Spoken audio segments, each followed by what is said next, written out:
Hello, आज के video में हम समझेंगे कि मेथड ओवरलोडिंग और मेथड ओवरराइडिंग के बीच में क्या डिफरेंस है। तो शुरू करते हैं।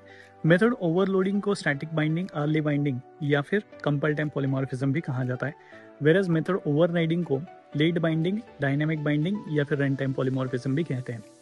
मेथड ओवरलोडिंग के लिए रूल ये है कि दोनों मेथड्स के नाम जो वो सेम होने चाहिए और लिस्ट ऑफ आर्ग्यूमेंट्स अलग अलग होने चाहिए, जबकि दोनों मेथड सेम क्लास में एग्जिस्ट करनी चाहिए।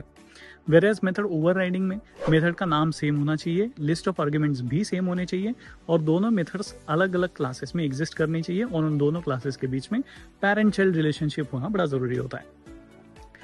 मेथड ओवरलोडिंग में आप प्राइवेट, स्टैटिक, फाइनल मेथड को ओवरलोड कर सकते हैं, कोई प्रॉब्लम नहीं है। वेरएज मेथड ओवरराइडिंग में आप प्राइवेट, स्टैटिक और फाइनल मेथड को ओवरराइड नहीं करवा सकते हैं। वही अगर मैं बात करूं मेथड ओवरलोडिंग में, तो पब्लिक, प्राइवेट, प्रोटेक्टेड, डिफॉल्ट किसी भी टाइप का एक्सेस मॉडिफायर आप उसको लगा सकते हो, कोई इशू नहीं है। बट ओवरराइडिंग करते समय आप एक्सेस मॉडिफायर लगाते समय ये ध्यान रखें कि उसकी विजिबिलिटी आप रिड्यूस नहीं कर सकते, आप विजिबिलिटी बढ़ा सकते हो।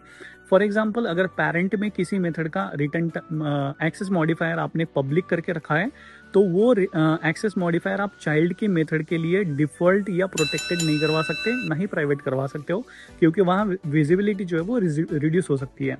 तो विजिबिलिटी रिड्यूस नहीं कर सकते आप, लेकिन विजिबिलिटी आप बढ़ा सकते हो।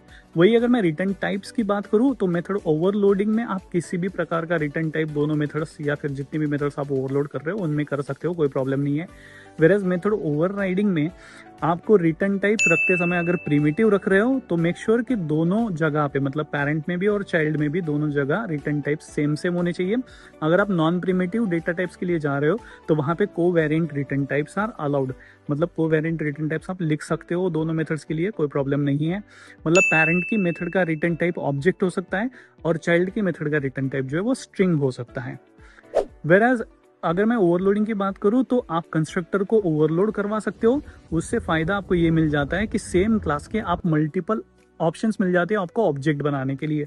मतलब आपको अगर 3 कंस्ट्रक्टर आप लिख रहे हो, कंस्ट्रक्टर ओवरलोड करके 3-4 कंस्ट्रक्टर लिख देते हो, तो आपको 3-4 वेज मिल जाएंगे जिससे आप उस क्लास का ऑब्जेक्ट बना सकते हो।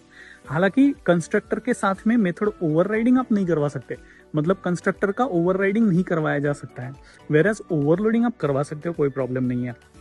So save this video for your next interview. Thank you so much.